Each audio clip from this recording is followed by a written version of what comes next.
우리가 이제 마지막 이제 교육 프로그램으로서 교육 시간으로서 섬김이라는 주제를 가지고 좀 나눠 보려고 합니다. 여러분 예수를 믿고 나서 제일 먼저 바뀌는 게 뭔지 아십니까?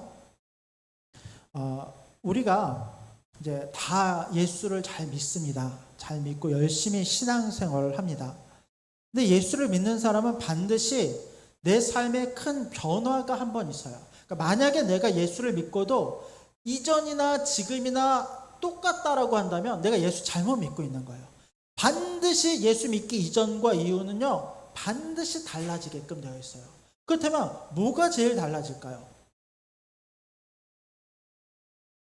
나에 대한 관점이 달라져요. 물론 이제 우리가 하나님을 찬양하고 여러 가지 어떤 이 삶의 변화나 방식의 변화가 있겠지만 가장 먼저 바뀌는 것 중에 하나가 뭐냐면 내가 누구인지를 깨닫게 돼요. 내가 다르게 이야기하면 죄인임을 깨닫게 된다는 거예요. 그 전에는 물론 알아요. 내가 죄인이구나. 내가 예수 믿어서 구원 받아야지. 나는 의로운 게 없네. 알아요. 머리로 알아요. 근데 이 머리로 아는 게 그냥 머리로 알고 끝나는 게 아니라 내가 진짜 죄인임이 전 인격적으로 느껴지기 시작하면서 내가 진짜 예수 아니면 구원받을 수 없는 존재임이 완전히 내 안에 느껴지기 시작하는 거예요. 그래서 예수 믿고 난 다음에 우리가 여러 가지 변화들을 겪게 되는데 그 중에 하나가 뭐냐면 내가 죄인이고 나는 예수 없이 살 수 없는 존재임을 고백하게 된다는 거예요. 대표적으로 사도 바울이 그렇죠. 여러분 사도 바울은요 모든 것을 다 가진 자였어요. 바리새인이었고 좋은 대학에서 수학하는 이 학벌이 좋은 사람이었어요. 돈도 있었고요 가문도 좋은 그런 사람이에요. 그런데 그가 예수 믿고 난 다음에 제일 먼저 고백했던 것은 뭐냐면 내가 가지고 있었던 과거의 모든 것을 다 쓰레기처럼 여기고 옛날엔 똥처럼 여기고라고 해서 똥처럼 여기고 다 그것을 버리고 오직 그것이 나를 살리는 것이 아니라 오직 내가 예수 믿는 것, 그 예수의 이름만이 나의 전부임을 고백하는 신앙으로 완전히 바뀌어지게 된다는 거예요. 갈라디아서 2장 20절 볼까요? 제 좋아하는 말씀입니다. 갈라디아서 2장 20절 시작. 내가 그리스도와 함께 십자가에 못 박혔나니 그런즉 이제는 내가 사는 것이 아니요 오직 내 안에 그리스도께서 사시는 것이라. 이제 내가 육체 가운데 사는 것은 나를 사랑하사 나를 위하여 자기 자신을 버리신 하나님의 사는 것이라. 내가 죄인임이 깨달아지고 나를 버리고 내 안에 그리스도의 이름과 그를 믿는 믿음 안에서 살아가는 것이 우리의 존재라는 거예요. 여러분 이게요 임직 받으시는 분들도 그렇고 예수 믿는 사람들은 반드시 내가 아무것도 아니고 내가 버려질 자로 그 죄인이었음을 여러분 고백하는 은혜가 우리 가운데 있기를 원합니다. 자 그러면서 이와 같은 나를 버림의 이 공식들이 몇 가지 성경을 보면 질서 속에서 드러나요. 그 중에 하나가 뭐냐면 여러분 우리가 예수 믿으면서 하나님께서 우리 가운데 주신 큰 두 가지 명령이 있었어요. 무엇과 무엇입니까? 내가 누구를 사랑하는 것과 하나님을 사랑하는 것. 두 번째는 누구를 사랑하는 것? 이웃을 사랑하는 것. 하나님을 사랑하는 것 너무 당연하고 너무도 우리가 가장 우선해서 해야 될 것이죠. 또 그에 못지않게 우리가 당연히 하게 되는 것이 뭐냐면 주변에 있는 사람들을 사랑하게 돼요. 근데 그 사랑하는 것이 우리는 사랑이라고 하는 단어를 들으면 먼저 내가 사랑할 만한 자들을 먼저 떠올려요. 그러니까 우리 아이들 보면 얼마나 사랑스럽습니까? 아이들 사랑해야지라는 마음이 들어요.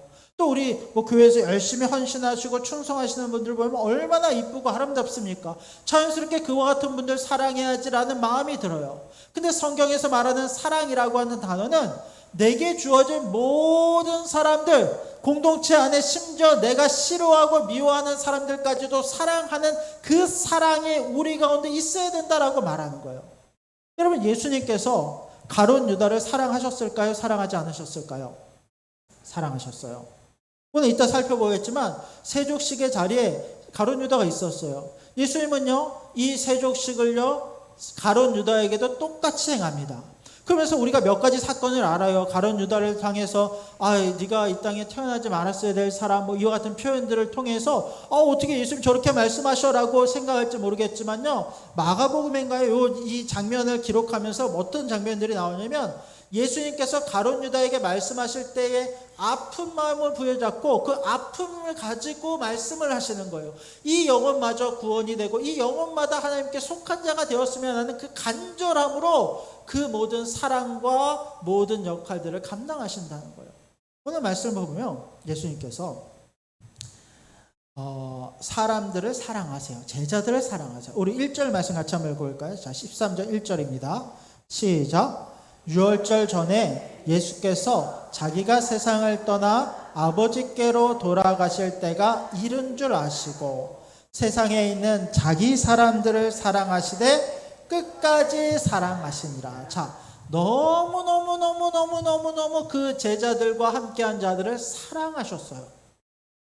그래서 그 사랑하는 자들에게 하나님의 때가 이르렀을 때, 자, 아버지께로 돌아가실 때가라고 하는 이 때라는 단어가 요한복음에서 이제 종종 등장하는데 이 때라는 단어가 등장할 때는 예수님이 십자가에서 달리시는 그 때를 이야기해요. 그 때가 이를 줄 아시고 그 사람들을 사랑하시되 끝까지 사랑하세요.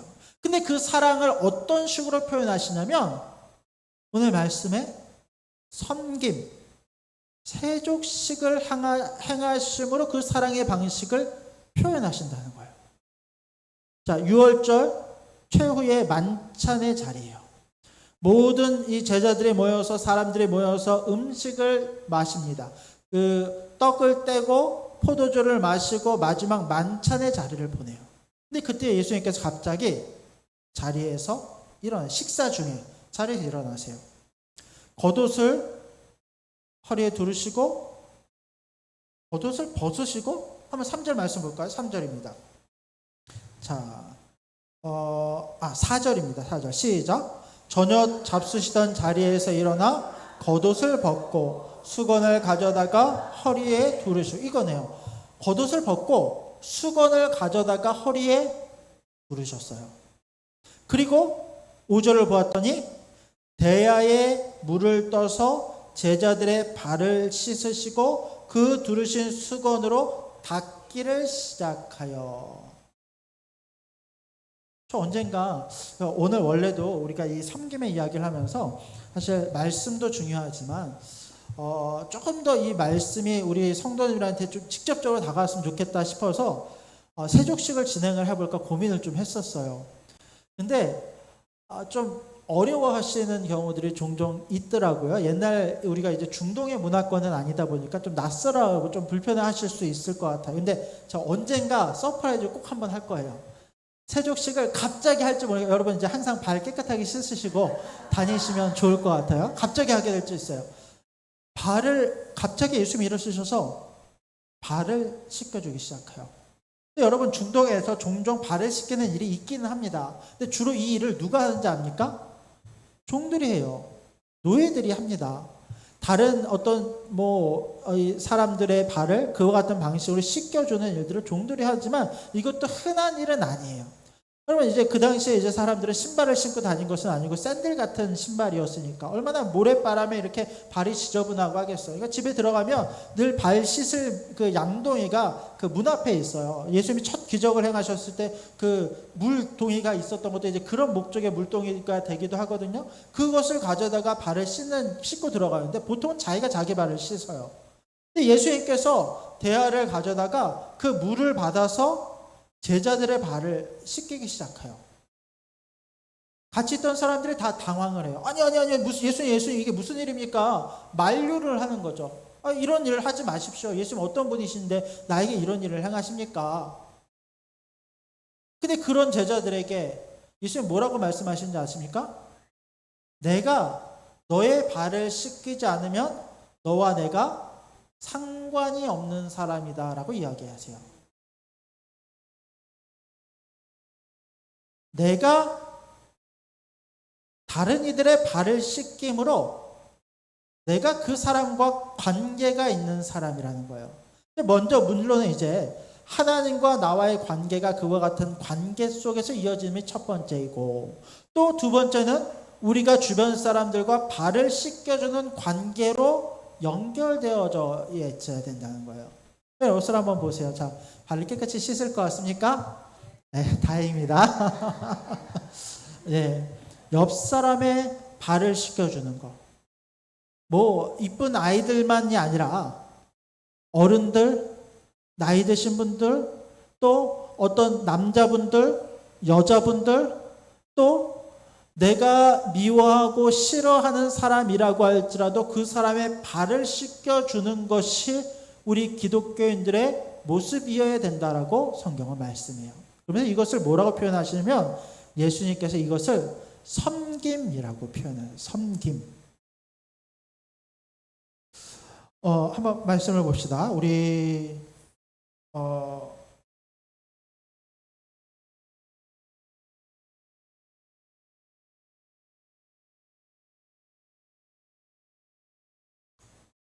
자, 14절 말씀 우리 한번 같이 한번 읽어볼까요? 자, 14절 시작. 내가 너희의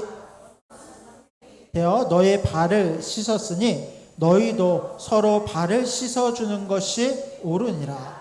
내가 너희에게 행한 것 같이 너희도 행하게 하려 하여 본을 보였노라 라고 하면서 다른 이들의 발을 씻는 것에 대한 이야기를 하는데, 자 14절을 보면 이것을 뭐라 이야기하시냐면 너희의 발을 씻어주는 것이 어떻다? 옳다. 옳다라는 단어는요, 옳다 그르다 할 때 옳다예요. 이건 보통 우리가 표현할 때 이런 식으로 표현을 하잖아요. 보통은 다른 사람들의 발을 씻어주는 것이 좋습니다. 다른 사람을 섬기는 것이 좋습니다. 근데 예수님의 표현은 그렇지 않아요. 이걸 하면 좋습니다가 아니라 이것이 옳다. 반드시 예수 믿는 사람들은 다른 사람들의 발을 씻어주어야 한다라고 선언하고 계신 거예요. 이것이 옳다, 옳은 일이라는 거예요. 그런데 여기서 말하는 섬김이라고 하는 것은 뭐 우리가 뭐 교회 봉사하는 거 이런 거 이제 섬김이라고 표현하기도 합니다만, 실제로 여기서 이 표현된 이 섬김이라고 하는 것은 내가 완전히 죽어지고 내가 다른 사람들을 높이며 섬기는 것을 이야기합니다.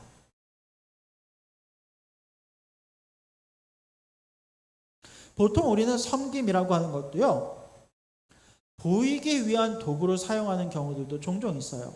목사님들이 한 번씩 뭐 성도들의 발을 씻기는 행위들을 통해서 어떤 이 이미지를 주냐면, 목사님은 이렇게 권위도 있으신데 성도들의 발을 씻기시는 어떤 이런 보여지는 모습으로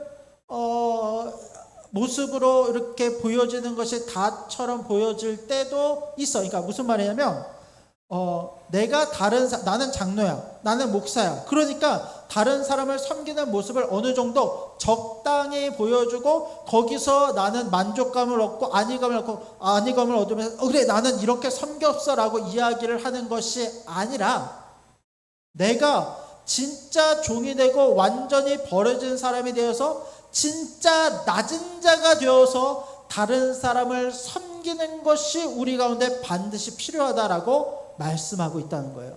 이것이 모든 기독교인들의 가장 기본, 가장 첫 신앙의 모습이 되어야 될 줄로 믿으시기 바랍니다. 말씀을 한 구절 볼까요? 자, 마태복음 20장 28절 말씀인데요. 자, 우리 같이 한번 읽어봅시다. 자, 시작. 인자가 온 것은 섬김을 받으려 함이 아니라 도리어 섬기려 하고 자기 목숨을 잃은 사람의 대속물로 주려 하려 함이라. 예수님은 스스로 이렇게 말씀하십니다. 내가 온 것은 섬김을 받으려고 하는 것이 아니라 섬기기 위해서 왔다. 나의 목숨을 많은 사람들에게 대속물로 주려 하기 위해서 왔다라는 거예요. 그래서 예수님께서 행하신 방법은 뭐냐면 스스로 십자가의 죽으심으로 우리를 향한 하나님의 사랑과 그분의 섬김을 확증하셨고, 그로 말미암아 우리도 똑같이 구원을 얻었을 뿐만 아니라 똑같이 예수님과 같이 이 죽음과 섬김의 삶을 살아야 된다라고 말씀하고 계신 것이죠.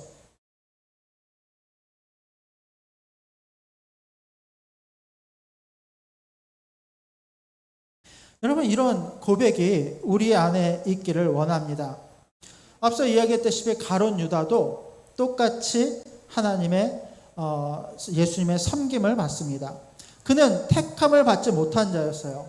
스스로 속이는 자가 되어서 예수님과 제자들을 속였고 돈을 가로챘고 모두를 배신했던 사람들이에요. 예수님을 십자가에 팔아 넘겼던 대표적인 사람입니다. 그런데 이 가룟 유다도 예수님께서 세족식을 베푸시는 그 자리에 있었고 예수님은 그 자리에서 가룟 유다의 발을 씻기시면서 그 섬김이 무엇인지를 그대로 우리 가운데 보여주고 계신다라는 것입니다. 여러분, 우리의 섬김은 이런 섬김이 되어야 돼요. 섬길 만한 자를 섬기는 것이 아니라 우리 가운데 주어진 모든 사람들을 섬길 수 있는 은혜가 우리 가운데 있게 되기를 원합니다. 특별히 어느 정도 우리가 신앙의 연차가 지속되면 지속될수록 우리도 모르게 우리의 본성이 있어서 교회 안에서의 어떤 위치를 나누게 돼요. 그러니까 교회에도 어떤 질서가 있는 것처럼, 물론 질서 있습니다. 목사님, 장로님, 권사님, 안수 집사님, 집사님, 성도, 청년, 중고등부, 유초등부 이런 어떤 순서와 위치가 있는 것처럼 여겨지기 쉬워요. 근데 성경은 늘 말씀하는 건 뭐냐면 가장 높은 자리에 있는 자가 낮은 자가 될 것이고 가장 낮은 자리에 있는 자가 높은 자가 될 것을 이야기합니다. 이것은 그냥 우리가 형식적으로 우리가 머리로 이해하고 그렇지라고 이해하고 넘어갈 것이 아니라 진짜 이 말씀을 믿는다면 이 말씀대로 살기 위해서 스스로 낮아지고 다른 사람을 높일 수 있는 은혜가 우리 가운데 있어야 된다는 것입니다. 이게 우리 안에 오늘 이 시간 우리가 확실히 결단이 되어졌으면 좋겠어요. 어제가 제가 이제 이야기를 한번 드린 적이 있는 것 같지만 제가 이 섬김에 대해서 가장 크게 고민하고 깨달았던 적이 언제였냐면 중고등학교 때 이제 수련회를 가는 길이었어요. 제가 이제 중학교 2학년 정도 되었고 이제 버스를 타고 강원도로 이동을 합니다. 근데 그 당시만 하더라도 이 고속도가 뚫려져 있지는 않은 상태가 아니라서 대관령을 고개를 넘어가요. 한 4시간 막 5시간 이렇게 갑니다. 얼마나 이 어지럽고 멀미가 납니까? 이게 얼마나 멀미가 났던지 보통 이제 차에서 처음에 떠들다가 어느 순간 되면 다 조용히 잠이 들게 되는데 제 옆자리에 이제 저랑 똑같은 나이에 제 친구가 앉아 있었어요. 근데 그 친구가 눈을 감고 자고 있다가 갑자기 울컥 하더니 다 토해버린 거예요. 옆에 저 앉아 있다가 너무 당황했어요. 이걸 어떻게 해야 되지? 근데 그때 제 옆에, 그러니까 이 건너편 옆에 뒤에 앉아 있었던 누나가 일어나서 두루마리 휴지를 가지고 그것을 다 치우는 거예요. 그 누나가 저보다 한 살이 많았어요. 중학교 3학년 나이. 저 이름도 기억해요. 정연이 누나였는데 그 누나가 그것을 손으로 다 치우기 시작했어요. 그 자리에 선생님들도 있었거든요. 전도사님도 있었고 많은 어떤 고등부 청 누나들도 있었거든요. 근데 누구도 그것을 어떻게 할 엄두를 못 내요. 당황한 것도 있고 어떻게 상황이 여러 여의치 않은 상황이기도 했고 그런데 저보다 한 살 많은 그 누나가 일어나서 그것을 치우는 것을 보면서 저는 충격을 먹었어요. 그냥 그럴 수 있죠. 저 누나 착하다. 이게 아니라 정말 충격을 먹었어요. 저는 모태신앙이었고 어릴 때부터 신앙생활 열심히 해왔고 나름대로 착하다라는 소리를 어릴 때부터 듣고 자랐던 사람인데 저는 그것을 치울 생각을 전혀 못했어요. 1도 못했어요. 중학교 2학년짜리가 뭘 알겠습니까? 그렇게 그냥 이야기할 수도 있겠지만 저는 아무 생각도 못하고 아무것도 손대지 못했는데 그 누나가 그것을 치우는 것이 저에게 있어서는 제 신앙에 있어서 굉장히 큰 충격이었어요. 그러면서 그때 결정한 게 뭐냐면 섬김이라는 게 이런 거구나. 사랑이라는 게 이거구나. 우리가 100번 1000번 말로 사랑한다, 섬긴다라고 이야기하는 것보다 필요한 순간에 그 사람의 이 도움이 필요할 때 한 번 손 내밀어서 그 역할을 감당하는 것이 그것이 진짜 섬김이다라고 하는 것을 그때 이제 완전히 깨닫게 되었던 것 같아요. 교회 안에 보면 연약한 지체들이 있어요. 늘 부족한 지체들이 있습니다. 여러분, 우리가 눈을 열어서 늘 좋은 사람들만 어울리는 것이 아니라 전체를 볼 수 있는 눈이 우리 가운데 있기를 원합니다. 저는 어릴 때부터 이제 그런 것들이 좀 불만이었는데 저는 이제 교회 안에서도 여러 직분을 맡고 여러 뭐 중고등부 회장, 뭐 청년 회장, 뭐 어릴 때부터 여러 가지 일들을 교회에서 하다 보니까 늘 어떤 직분 감투가 있었어요. 근데 그러다 보니까 항상 이 교회 생활을 하고 주변 사람들과 어울릴 때도 늘 저한테 어른들이나 선생님들이 요구하시는 것은 뭐냐면 새신자들 챙기는 거.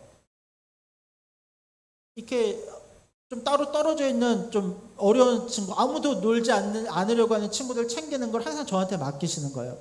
근데 어린 나이에는 그것이 너무 힘들었어요. 왜냐면 나도 놀고 싶고, 나도 내가 좋아하는 친구들과 이야기하고, 나도 좋아하는 친구들과 맨날 놀고 싶고, 이러고 싶은데, 맨날 그와 같은 것들을 나한테 요구하시는데, 내가 그것을 감당하기에는 나도 어리니까, 그게 너무 힘들고 너무 어려웠던 기억이 있어요. 근데 우리들 대다수가 아마 그런 마음이 있어요. 교회에 와서도 내가 좋은 사람들만 어울리고 좋은 일들만 하고 싶은 마음이 있습니다. 눈에 보이는 거 하고 싶지 눈에 보이지 않는 일도 하기 싫어요.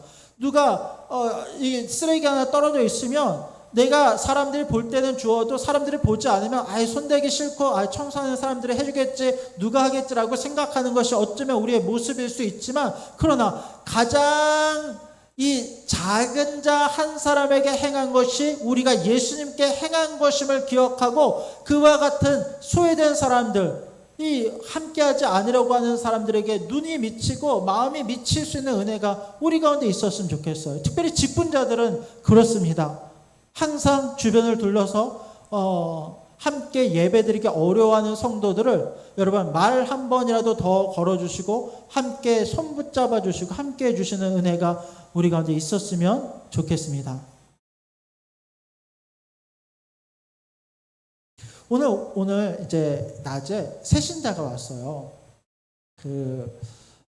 제가 주변에 있던 청년 한 명이었는데, 이제 저랑 이제 기회가 돼서 이제 만남과 이야기를 하다가, 이 친구가 교회를 나오고 싶다고 이야기를 했어요. 그래서 금요철할 때 한번 나왔었고, 오늘 이제 예배를 드려 나왔어요. 저랑 주중에 이야기를 하고, 오늘 예배를 드리겠다라고 해서 나왔어요. 이제 사실은 이제 예배 드리러 오면, 좀 환영을 해주고, 이제 공개적으로 환영하는 거는 사실 좀 부담스러워하기 때문에, 환영을 해주고 끝나고 밥도 먹고 이야기도 하고 좀 이렇게 교제를 나누고 싶었는데, 사실은 끝나고 나니까 너무 막 정신이 없어서 이 친구도 밥을 먹고 가라 했더니 그냥 가겠다고 이야기를 해서 뒤에서 짧게 이야기하고 그냥 갔어요. 근데 너무 아쉬운 거예요. 사실 이 친구가 주일날 일을 하기 때문에 매주 올 수 있는 상황은 아니거든요. 근데 어쩌다 한번 주일에 오늘 시간이 나서 오늘 예배 드려 왔는데, 사실은 주변에서 조금 더 붙잡아줘. 제가 이제 부탁을 해놓긴 했는데 다들 막 일꾼들이고 다들 바쁘고 오늘 정신없다 보니까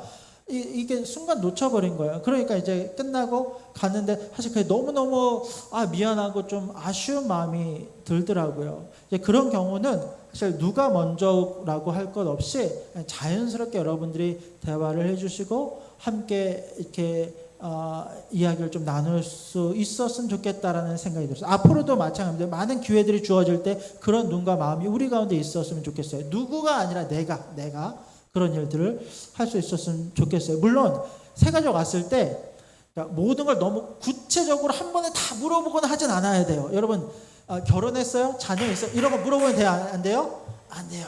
스스로 오픈하기 전에 뭐 남편은 왜 안 왔어요? 이런 얘기 절대로 하면 안 돼요. 절대로 하면 안 되고, 왔을 때 어떻게 오셨는지, 예배 어땠는지, 뭐 이렇게 부담 가지 않을 선에서 반겨주고, 오늘 오셔서 반갑습니다. 자주 봤으면 좋겠어요. 요 정도의 가벼운 인사와 관심이 주어지고, 나중에 차차 나머지 것들을 이제 같이 알아가면서 공유하더라도 이런 것들을 좀 있었으면 좋겠어요. 그리고 이제 어쩌다 우리 주일날 나오다가 어쩌다 한번 이제 빠지신 분들이 있어요.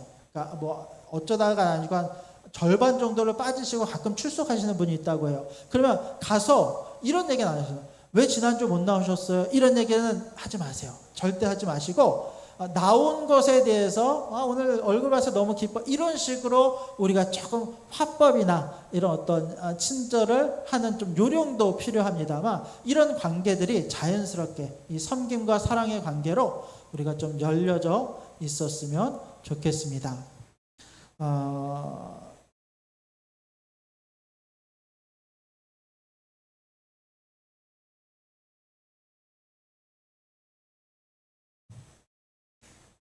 네, 우리 말씀 한 구절만 더 읽겠습니다. 우리 빌립보서 2장 5절부터 7절 말씀인데요. 자, 우리 마지막 이 말씀만 읽고 마치도록 하겠습니다. 빌립보서 2장 5절에서 7절 말씀 같이 읽겠습니다. 시작. 너희 안에 이 마음을 품으라. 곧 그리스도 예수의 마음이니 그는 근본 하나님의 본체시나 하나님과 동등됨을 취할 것으로 여기지 아니하시고 오히려 자기를 비워 종의 형체를 가지사 사람들과 같이 되셨고, 이게 이제 비밀입니다. 우리 안에는 예수의 마음을 품어야 돼요. 모든 직분자들은 예수의 마음을 품어야 됩니다. 그 예수의 마음이라고 하는 것은 뭐냐면 예수님께서 우리를 위해서 자기를 비워서 종의 형체를 가지고 우리와 같이 된 것. 이거 이제 신학적으로는 자기 비하라는 표현을 쓰는데 우리가 막 나를 비하시 이런 의미가 아니라 신이었던 그분이 가장 낮아지심으로 사람의 몸을 입고 이 땅에 오신 것을 자기 비하, 그러니까 하나님의 신적인 영광을 버리고 이 땅에 임하신 것을 비하라고 이야기해요. 그분이 이와 같은 모습으로 오신 이유는 우리를 사랑하시고 우리를 섬기기 위해서 오셨다는 거예요. 우리가 이것을 품고 보여주기 위한 섬김, 그냥 표현되지는 섬김이 아니라 진짜 내가 예수의 사람으로 살겠다라고 하는 결단을 가지고 이 사랑과 섬김의 삶을 살아내는 우리가 되기를 원합니다. 우리 사랑하는 직분자들, 또 저와 여러분들 모두가 이와 같은 사랑과 섬김의 삶을 살아내는 저와 여러분들이 될 수 있기를 주님의 이름으로 간절히 부탁드립니다. 아멘. 기도하겠습니다.